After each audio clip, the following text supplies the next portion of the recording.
Halo, hai sahabat Ayu Friday. Kita jumpa lagi di Jumat ini. Kali ini kita masih akan bicara topik seputar new normal yang berkaitan dengan personal development tentu saja karena ini adalah tempat kita berbagi, tempat kita sharing untuk saling bertumbuh. Nah, topik kita pada sore hari ini adalah sehat mental hadapi new normal. Pertanyaannya, apakah saya sudah merasa sehat mentalnya untuk menghadapi new normal ini dan apa ukuran sehat itu? Nanti kita akan tanyakan kepada seorang ahlinya yang berkesempatan untuk hadir pada hari ini yaitu Alexandra Gabriela A, MPC, psikolog CHT. Beliau adalah co-founder Smart Mind Center Consulting, seorang psikolog klinis dan juga hipnoterapis untuk emotional healing dan juga trauma healing. Nah, kita akan segera jumpai wajah cantik dari Mbak Alexandra. Hanya di Ayu Show, Friday with Ayu Show, Ayu Show. Halo Mbak, apa kabar? Halo, baik. Apa kabar Mbak Ayu? Dan apa kabar juga dari sahabat Ayu semua yang lagi nonton acara ini ya? Ya, oke. Thank you loh Mbak Alexandra di tengah kesibukannya kali ini mau menyempatkan untuk ngobrol selama kurang lebih 45 menit untuk bagian yang pertama dan nanti kita akan jumpa lagi di bagian kedua 45 menit berikutnya. Nah Mbak, selama ini kita kan sudah mengalami masa pandemi ini 2 tahun ya Mbak, 2 tahun lebih bahkan. Ini kita sudah masuk ke tahun yang ketiga. Nah, mulai dirasakan perubahan-perubahan pada new normal ini atau gaya hidup baru ini. Di antaranya ya sekarang ini kita berkomunikasi dengan cara menggunakan teknologi digitalisasi dan sebagainya. Nah, Mbak, yang ingin diketahui sebetulnya persiapan mental seperti apa sih Mbak yang harus kita persiapkan supaya kita bisa beradaptasi nih di new normal ini Mbak. Boleh nggak kiat-kiatnya? Oke, jadi mungkin kita perlu mengingat bahwa semua manusia, termasuk diri kita sendiri, adalah makhluk yang dinamis. Jadi perubahan itu akan selalu ada gitu. Seperti contoh saat saya ingat saya masih kecil, nggak akan kepikiran kita bisa meeting seperti ini. Meeting seperti ini hanya ada di film science fiction ya Mbak ya. Benar. Jadi ketika saat ini terjadi, it seems setelah melewati 2 tahun kita melakukan sekolah online, kita meeting online, jadinya mulai terbiasa gitu. Nah, manusia itu memang dibekali dengan kemampuan untuk beradaptasi. Di kondisi apapun, kita tuh sebenarnya bisa beradaptasi. Yang terpenting, kitanya mau atau tidak gitu. Mungkin ada orang yang merasa lebih sulit, ada juga yang cukup mudah untuk beradaptasi gitu. Tapi tetap saja semua orang tuh punya kemampuan untuk beradaptasinya, asalkan mereka mau keluar dari zona nyaman mereka dan berkembang. Kuncinya seperti itu. Apakah mereka punya daya juang yang baik? Apakah mereka bisa resilience menghadapi sebuah tantangan, misalnya seperti itu.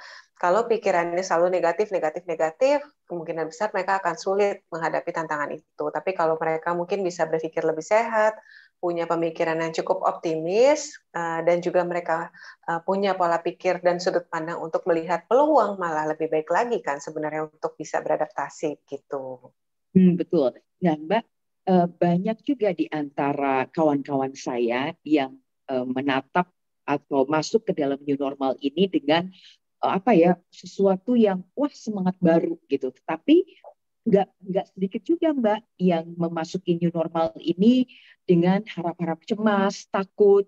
Bahkan pernah saya ingin datang gitu ya, main ke rumah teman saya. Aduh Mbak Ayu jangan dulu deh gitu karena ini kondisinya lagi seperti ini, saya takut ketemu orang, saya juga melarang anak-anak untuk lebih banyak keluar rumah dan sebagainya. Nah, bagaimana sebetulnya Mbak mengatasi ketakutan yang selalu muncul, ketakutan akan meninggal lebih cepat gitu ya, kemudian meninggalkan anak-anak lebih cepat gitu karena adanya virus ini. Nah, itu gimana cara kita melawan ketakutan diri kita sendiri itu, Mbak?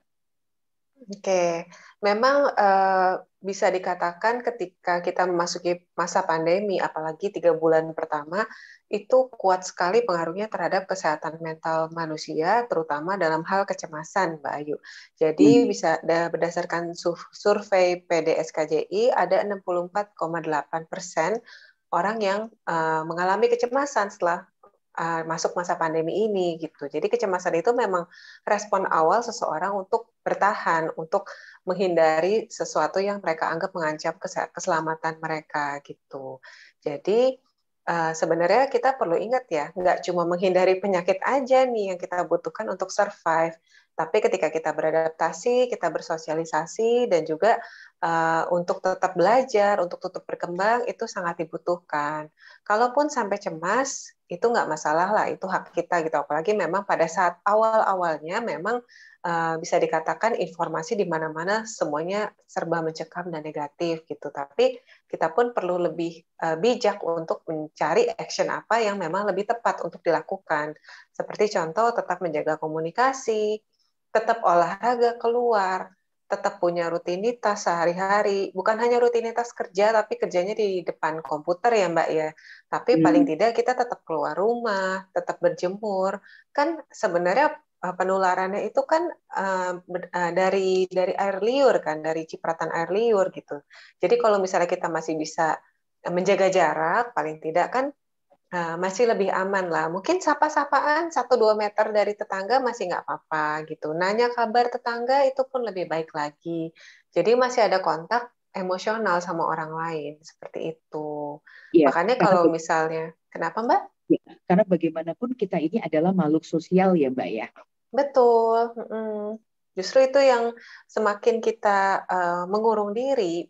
Pernah dengar pasti teman-teman di sini, sahabat-sahabat Ayu Show di sini pernah dengar istilah depres kan? Depres itu kan sebuah kondisi mood gitu, dan depres sendiri tuh artinya kita tuh di-press gitu. Jadi benar-benar ditekan, rasanya tertekan. Makanya setiap sesi-sesi awal terapi untuk depresi adalah mengajak mereka untuk aktif, untuk bergerak gitu. Kalau perlu suruh ngecat tembok, kalau perlu suruh melukis di bidang yang luas, pokoknya dia badannya bergerak dulu dan keluar dari kebiasaan awal dulu gitu. Jelas aja kalau kita di depan komputer terus gak keluar rumah dan bergelut sama ketakutan kita dan kecemasan kita terhadap virus, ya jelas aja kita akan depresi juga ujung-ujungnya gitu. Oke.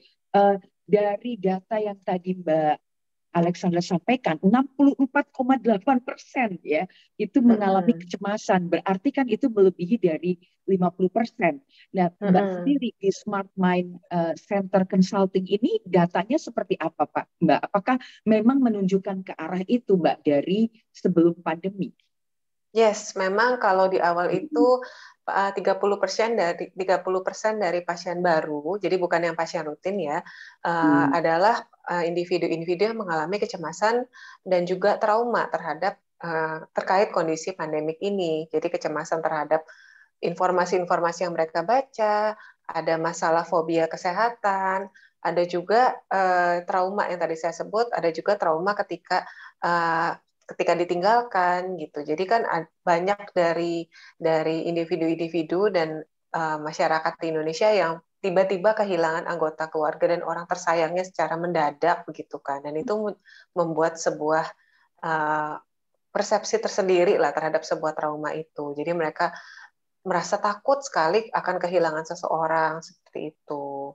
Tapi semakin ke arah sini lebih ke arah bagaimana mereka beradaptasi dan menjalankan kembali kehidupan mereka. Jadi semangat lagi yang setelah di PHK, akhirnya gimana caranya supaya aku pede nih bahwa aku nggak akan di PHK lagi misalnya. Atau mungkin yang terlalu banyak sekolah online, akhirnya jadi anak-anaknya nih misalnya jadi pada takut ketemu orang, jadi cemas kalau ketemu orang baru. Banyak juga yang diterapi supaya mereka lebih berani dan nggak terlalu tergantung sama orang tua ataupun neninya gitu. Oke. Nah, ketika menghadapi hal seperti itu, Mbak, mengatasi atau terapi yang diberikan kepada orang yang mengalami kecemasan atau stres itu biasanya seperti apa, Mbak, di klinik ataupun di center di Smart Mind itu, Mbak? Jadi di awal pasti kita akan asesmen dulu ya Mbak Ayu ya. Kita mungkin akan ajarkan sedikit, tapi tetap kita harus asesmen dulu sebenarnya yang menjadi masalah apa nih. Apakah ada trauma, apakah ada pikiran kecemasan yang mengantisipasi sesuatu gitu. Anticipatory anxiety. Jadi dia mencemaskan sesuatu yang belum terjadi atau mungkin memang ada sebuah luka yang memang terjadi di masa lalunya terkait pandemi ini ataupun pandemi ini menjadi pemicunya gitu. Jadi lukanya sudah ada di masa lalu dan terpicu lagi dengan adanya pandemi ini gitu.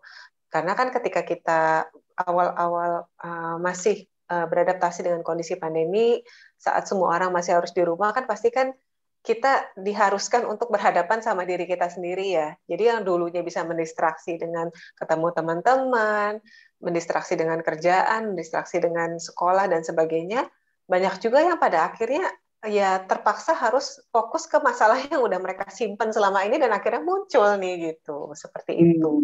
Nah, jadi memang terapinya disesuaikan. Apakah memang terapi yang berfokus pada trauma tadi atau terapi yang berfokus pada modifikasi pola pikir supaya punya pola pikir yang lebih sehat dan juga pasti diajarkan tentang manajemen emosi gitu supaya mereka bisa meregulasi bagaimana ketika aku merasa cemas, bagaimana ketika aku merasa tertekan, bagaimana ketika aku merasa sedih, lonely, ataupun merasa putus asa, ataupun merasa kadang mereka nggak sadar ini cuma capek loh, capek matanya, capek fokus di depan layar. Munculnya adalah perasaan, kok sedih banget, kok aku kayaknya mellow banget, hampa banget, seperti itu. Dan jangan lupa juga kalau memang pikiran obsesifnya, ketakutannya terlalu kuat, pasti akan di-refer ke psikiater juga. Gitu. Oke. Kalau memang sudah kuat dan berlebihan ya Mbak, itu akan larinya ke psikiater. Nah Mbak, dari yang tadi Mbak jelaskan tentang prosesnya dan sebagainya, saya juga mengalami ketika mencoba beradaptasi di 3 bulan pertama, di mana sudah ada pembatasan sosial pada saat itu dari pemerintah. Jadi yang tiba-tiba yang tadinya aktif bekerja setiap hari, tiba-tiba harus berdiam diri di rumah, tinggal di rumah selama 3 bulan. Waktu itu Zoom belum mulai konsisten digunakan gitu ya, sehingga mencoba mencari cara bagaimana melakukan interaksi sosial dengan kondisi yang senyap, tiba-tiba senyap karena tidak melakukan apa-apa saat itu. Nah, akhirnya pilihan saya adalah, loh selama ini kan saya bekerja, jadi kenapa nggak berinteraksi dengan keluarga di rumah? Jadi setiap saat berkumpul, bisa makan pagi bersama, makan siang bersama, makan malam bersama. Akhirnya justru menemukan hal yang positif atau saat-saat yang menyenangkan yang tidak pernah didapat ketika dulu bekerja. Sibuk, ya. Sibuk dan sebagainya. Akhirnya menikmati menjadi ibu rumah tangga sepenuhnya kembali dan bisa bersama anak-anak dan suami.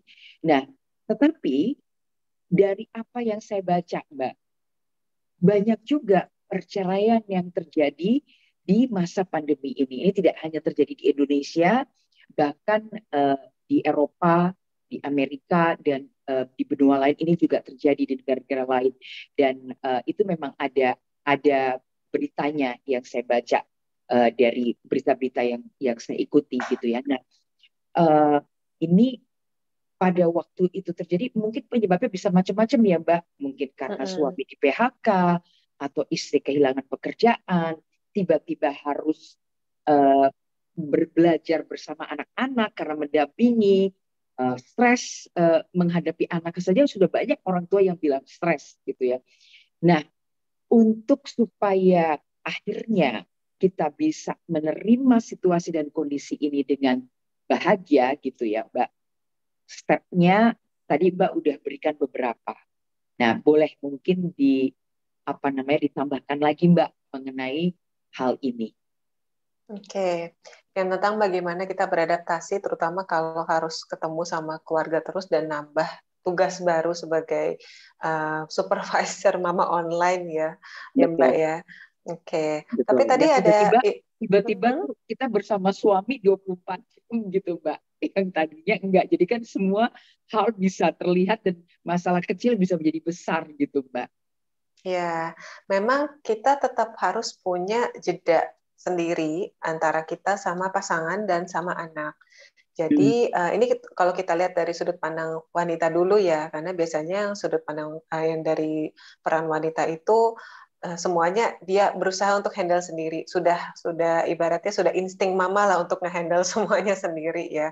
Jadi kita memang harus punya jeda dulu ke pasangan sama ke anak gitu. Maksudnya jeda di sini adalah jeda waktu dan jeda jarak gitu. Dalam artian nggak bisa terus-menerus ketemu sama mereka dan nggak bisa terus-menerus satu ruangan sama mereka.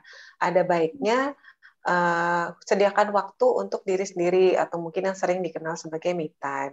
Kalaupun kita sambil bekerja, ya punyalah ruangan sendiri atau suami sambil kerja punya ruangan sendiri juga. Jadi nggak, walaupun masih satu rumah, rasanya masih beda tempat, rasanya masih nggak ketemu seperti itu. Dan juga Ya. kalau memang ada juga mama-mama yang pada akhirnya atau papa-papa yang pada akhirnya harus menjadi membantu anaknya sekolah online, pasti kan itu kaget banget ya, yang biasanya aku hanya fokus kerjaanku sendiri atau mama-mama yang mungkin memilih menjadi ibu rumah tangga, aku bisa fokus ngerjain rumah di saat anak sekolah, ini harus ngelakuin dua-duanya. Tapi biar gimana kan kita bukan manusia super ya, kita harus tahu kelemahan kita. Kalau misalnya kita lagi ngawasin anak sekolah online, kita pun nggak apa-apa loh kalau memang mau melakukan tindakan-tindakan lain, misalnya sambil baca buku, sambil nemenin. Paling sesekali bilang, ayo fokus, ayo kerjain, misalnya seperti itu. Sambil dengerin lagu, atau mungkin ada juga yang pasien saya pernah bilang, pada akhirnya saya sambil yoga, tapi yoga-yoga sederhana ya, di belakang anak saya yang sekolah online gitu. Jadi yang penting sambil ngawasin anaknya, sambil ngingetin anaknya, tapi dia bisa melakukan me time-nya dia sendiri saat itu. Ya pintar-pintarnya kita cari waktu seperti itu. Dan juga tetap ada kegiatan keluar bareng-bareng ataupun sendiri-sendiri seperti olahraga keluar, ketemu orang lain di luar, tapi ketemu virtual ya maksudnya ya, mau ketemu yang berjarak ataupun ketemu virtual gitu. Ketemu yang berjarak maksudnya ketemu tetangga kah, atau ketemu orang tua dari jauh, ataupun ketemu keluarga atau teman sekedar say hi, tapi jangan terlalu dekat, misalnya tetap jaga jarak, atau mungkin sambil telepon, jadi jangan lepas komunikasi sama orang lain. Makanya kalau kita ada cerita dari orang lain kan nggak melulu ngebahas masalah-masalah yang ada di hubungan suami istri itu. Cuma tadi memang sempat yang Mbak singgung soal banyaknya tingkat perceraian. Lucunya tahun 2020 di bulan Agustus itu terjadi surveinya tuh malah menunjukkan ada penurunan loh Mbak gitu. Jadi mungkin setelah mulai PSBB mulai melonggar, orang-orang baru berpikir untuk melangsungkan perceraian gitu. Tapi sebelumnya perceraian itu sampai menurun sekitar 33,56% gitu. Yang meningkat justru permohonan dispensasi pernikahan dini nih Mbak gitu. Itu pas saya cari tahu ternyata menarik juga. Pernikahan dini, maksudnya gimana Mbak? Betul. Ya. Ya, jadi kan untuk di Indonesia ini kan bukan toleransi ya, batas pernikahan itu kan ketika seorang berusia 18 tahun ke atas ya. Jadi di bawah usia 18 tahun itu dianggap masih dini untuk menikah, atau pernikahannya dianggap pernikahan dini. Nah, ditemukan bahwa selama pandemi ini kan banyak sekolah tutup, terus mungkin orang tua lepas dari pengawasan anak-anak pun lepas dari pengawasan orang tuanya, mungkin mereka juga punya sosialisasi yang kurang sehat karena nggak diawasi dan nggak banyak aktivitas gitu, apalagi yang di daerah masih di daerah ini ya belum maju ya, maksudnya dalam artian masih daerah kampung yang pengawasannya kurang seperti itu. Jadi banyak dari keluarga-keluarga ataupun pasangan yang meminta adanya dispensasi pernikahan dini. Jadi anak-anak yang berusia 15 tahun dan 17 tahun mereka minta untuk dinikahkan seperti itu, Mbak. Itu meningkat di saat kita memasuki masa pandemi ini. Oke. Nah, ketika itu meningkat apa yang dilakukan, Mbak? Ya, kan jadi persiapan ya, Mbak. Karena pernikahan dini itu baik secara mental ataupun fisik mungkin kan belum siap ya, Mbak ya. Iya, memang pasti ada alasannya kenapa dibatasi sampai usia 18 tahun itu kan. Secara fisik belum matang, organ-organ reproduksinya pun belum matang, secara mental juga mungkin masih belum bisa menyelesaikan masalahnya sendiri, emosionalnya masih labil juga. masih mungkin masih egois satu sama lain seperti itu. Cuma alasan-alasan yang diberikan ya balik lagi takut terjadi hal-hal yang tidak diinginkan seperti kehamilan di luar nikah, kurangnya pengawasan, atau mungkin ada juga yang faktor ekonomi. Jadi dinikahkan saja dia untuk membantu orang tuanya, misalnya seperti itu. Sangat disayangkan memang saat membaca dan mengetahui hal ini ya Mbak ya. Betul. Oke. Nah, Mbak, dari apa yang kita lihat ya, senang sih dengar bahwa perceraian malah mengalami penurunan di Agustus 2020. Mudah-mudahan sampai sekarang juga terus menurun ya, dan dispensasi pernikahan dini mungkin itu bisa menjadi hal yang menjadi perhatian juga bagi pemerintah untuk bagaimana mengatasi hal tersebut. Karena ya tadi Mbak bilang mungkin juga karena masalah ekonomi sehingga anaknya diminta dinikahkan untuk bisa membantu ekonomi keluarga. Jadi memang ekonomi keluarga itu bisa menjadi isu yang besar juga Mbak di masa new normal ini, karena PHK banyak yang terjadi. Banyak terjadi PHK. Kemudian juga banyak ketika perempuan tiba-tiba harus menggantikan posisi suaminya yang kena PHK untuk mencari jalan keluar, mengatasi kehidupannya agar bisa terus berlanjut. Nah, perempuan yang tadinya mungkin tidak bekerja, begitu tiba-tiba harus bekerja dan harus mencari peluang-peluang baru. Nah, tapi sebelum peluang-peluang baru itu ditemukan, kan mereka juga harus mengatasi kondisi mentalnya sendiri, Mbak, untuk bisa menerima keadaan seperti itu, dan mungkin banyak yang tidak mudah bisa melakukan hal itu, Mbak. Nah, sarannya Mbak, apa yang harus dilakukan bagi para wanita yang mengalami hal seperti itu, Mbak? Oke, jadi memang kalau kita lihat ya, apalagi pas saat di awal itu ribuan, bisa dikatakan ribuan perusahaan terkena dampak, terutama dalam area pariwisata dan juga area tekstil ya. Karena orang kalau nggak keluar-keluar kan mereka nggak beli baju juga ya. Dan kalau pariwisata ya benar-benar mengandalkan apa namanya dinamisnya orang-orang gitu, dinamisnya masyarakat di mana mereka pengen pergi, pengen keluar, pengen jalan-jalan seperti itu. Dan itu memang banyak sekali tidak hanya yang di PHK tapi juga dipulangkan, dirumahkan gitu. Dalam artian ya kalau sudah kondusif lagi akan dipanggil kembali, tapi tetap saja tidak diberikan gaji bulanan, kan itu sangat mengganggu ya gitu. Jadi di saat itu terjadi jangan lupa terutama untuk perempuan-perempuan yang memang belum pernah bekerja tapi sekarang terpaksa harus membantu kondisi finansial keluarga, nggak perlu memaksakan diri untuk mengerjakan sesuatu yang bukan kemampuan kita gitu. Dan kayak misalnya kita tahu nih kita bisa masak, ya sudah coba kita kalau memang ada kesempatan untuk buka PO atau buka catering, ya coba buka PO dan catering. Atau mungkin kalau ada lowongan menjadi koki atau tukang masak, ya sudah kita coba ke sana. Tapi kalau misalnya belum pernah bekerja di bidang administrasi, ya jangan coba-coba untuk bekerja gitu. Apalagi kalau memang harus bekerja secara profesional, bisa-bisanya kita yang merasa tertekan sambil mengerjakan sesuatu yang kita bisa ataupun kita suka, sambil kita mencari pelajaran-pelajaran baru gitu, sambil kita mengembangkan diri, karena kan ada efek positif dan negatifnya ya kalau saya lihat ya, walaupun efek negatifnya semua aspek itu terhambat, tapi efek positifnya adalah banyak sekali informasi workshop ataupun seminar yang diberikan daring dengan biaya yang murah ataupun gratis gitu. Nggak ada salahnya kita belajar ya Mbak ya gitu. Jadi betul. Jangan lupa perbanyak dulu kemampuan diri, jangan lupa untuk belajar lagi, dan kalau memang sudah cukup siap baru mulai untuk bekerja di bidang yang kira-kira kita anggap lebih proper lah untuk diri kita, seperti itu. Dan jangan lupa juga ingat kita ini bukan manusia super, jadi tetap bagi waktu untuk istirahat, untuk anak, untuk rumah, dan untuk pekerjaan, seperti itu. Oke. Nah tadi Mbak menyinggung soal peluang, justru kita mengambil peluang untuk mengembangkan diri. Entah kita sebagai perempuan atau kita sebagai laki-laki, ini peluang baru. Nah menurut Mbak di era masa new normal ini, pengembangan diri apa saja sebetulnya yang dibutuhkan Mbak untuk kita bisa resilience, kita bisa fleksibel berada di masa new normal ini? Oke. Yang jelas kalau dalam hal pekerjaan mungkin yang paling berasa ini adalah sosial media marketing ya. Jadi kita belajar bagaimana menggunakan sosial media sebagai bagian dari branding, sebagai bagian dari bagaimana kita kasarnya seperti mengiklankan produk-produk dan jasa kita. Itu sih kalau dalam hal pekerjaan ya. Tapi dalam hal self development mungkin kita bisa pilih-pilih sendiri yang kita mau apa dan yang kita suka apa gitu. Selama ini mungkin pengen belajar bahasa asing tapi mahal misalnya. Sekarang coba aja banyak kelas-kelas gratis dan bahkan dari kelas yang bersertifikasi internasional diberikan secara gratis.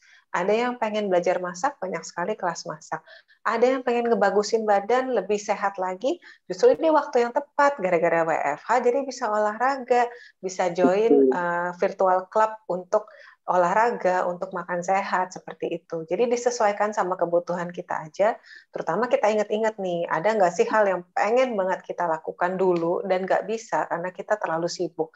Di saat kita WFH, di saat kita memasuki masa pandemi ini, yang ada nggak yang bisa kita lakukan dari keinginan-keinginan kita itu, gitu. Semua hal, ekspektasi-ekspektasi, ataupun kegiatan-kegiatan yang pengen kita lakukan, ada nggak yang memungkinkan untuk dilakukan, seperti itu. Oke. Ya seperti kita tahu sendiri ya Mbak, di lingkungan kita kan sekarang para wanita ataupun pria tiba-tiba jadi suka bercocok tanam, punya tanaman sendiri di rumah, menghasilkan cabai sendiri, sayuran sendiri yang mereka bisa masak untuk keluarganya. Terus ada yang tiba-tiba hobi untuk memelihara ikan atau cat gitu ya, untuk memberikan kesibukan tapi yang juga bermanfaat mengatasi stres atau depresi yang mereka alami dengan berhubungan dengan berinteraksi dengan makhluk juga kan, pet itu. Iya, betul. Jadi memang muncul tuh Mbak hobi-hobi baru yang terlihat seperti misalnya secara komunitas bersepeda, walaupun kadang-kadang kita bersepeda hanya dengan pasangan, tapi kita bisa juga dengan komunitas. Memang terlihat sekali di new normal ini muncul hal-hal baru, kebiasaan baru, dan yang juga terlihat adalah tadi yang Mbak sampaikan, kemauan untuk berolahraga itu kelihatannya semakin meningkat Mbak, justru di saat ini karena punya kesempatan, punya waktu ya Mbak, karena WFH. Iya, nggak habis waktu di jalan untuk transport kan jadinya. Betul. Oke Mbak. Nah, untuk mengakhiri pembicaraan kita di part 1 ini Mbak, ada nggak yang ingin Mbak sampaikan, baik untuk mereka wanita atau pria yang terus ingin mengembangkan dirinya, kira-kira ke depan itu apalagi yang harus kita persiapkan supaya mental kita tuh benar-benar sehat menghadapi era baru ini, Mbak. Oke, buat sahabat-sahabat Ayu Show yang sedang menyaksikan acara ini, pertama-tama kita perlu tahu juga tentang kebutuhan-kebutuhan kita gitu. Gunakan waktu kita sebaik mungkin untuk belajar dan belajar terus, karena peluang itu sebenarnya banyak banget asal kita mau membuka mata.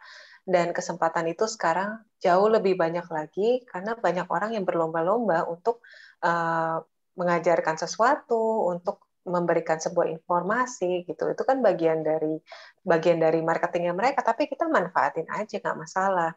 Dan jangan ragu untuk untuk mencoba suatu hal baru gitu. Ibaratnya dulu nggak pernah masak, sekarang mau buka PO, nggak apa-apa, coba aja. Atau mungkin buat laki-laki ada yang mau coba untuk olahraga, tapi kok kayaknya kadang-kadang ada yang nggak pede. Biasanya kalau yang karyawan-karyawan perut udah buncit gitu kan, kok kayaknya ngelihat teman-teman yang lain udah ramping-ramping gitu, nggak apa-apa, ikut aja, nanti juga akan fit sendiri pada akhirnya gitu. Jadi jangan lupa untuk memanfaatkan waktu kita sebaik mungkin, walaupun memang masa pandemi ini cukup menekan ya, cukup bermasalah untuk banyak orang, tapi bukan berarti nggak bisa kita maksimalkan nih. Justru kita harus melihat apa yang masih bisa kita maksimalkan di masa sekarang. Kurang lebih begitu sih Mbak Ayu. Oke. Berarti ada 3 hal ya Mbak. Yang pertama adalah belajar hal baru. Mungkin yang dulu tidak sempat untuk kita pelajari, sekarang kesempatannya. Kemudian yang kedua, memanfaatkan waktu dengan baik. Dan yang ketiga adalah tadi Mbak sampaikan untuk selain memanfaatkan waktu adalah tadi yang terakhir Mbak sebutkan apa ya, kalau tidak salah berkaitan dengan tidak melakukan hal baru, tetapi tadi Mbak Alexandra menyebutkan apa yang terakhir ya? Tetap belajar, manfaatkan waktu, dan juga kita coba cari tahu apa yang kita butuhkan gitu, Mbak. Betul, Jadi betul. coba coba hal-hal baru aja gitu, nggak usah khawatir untuk coba hal-hal baru. Oke, mudah-mudahan sahabat Ayu yang baik yang sudah melakukan apa yang menjadi apa yang disampaikan oleh Mbak Alexandra tadi, tipsnya, ataupun yang belum mencoba, beranikan diri untuk melakukan hal itu. Nah, nanti kita akan bicara di part kedua, bagaimana caranya kita memulai sesuatu hal baru yang belum pernah kita kerjakan sebelumnya dengan cara menumbuhkan keberanian pada diri kita untuk memulai step pertama. Karena kadang-kadang step pertama itu yang sulit ya, Mbak. Paling susah. Iya. Overthinkingnya terlalu banyak. Betul. Nah, nanti kita akan bahas itu di bagian kedua. Juga apa akibatnya untuk para ibu-ibu muda yang sudah mempunyai anak-anak menghadapi anak-anaknya menghadapi era new normal ini. Kita jumpa lagi ya Mbak minggu depan. Hanya di Ayu Show, Friday with Ayu Show. Hanya di Ayu Show.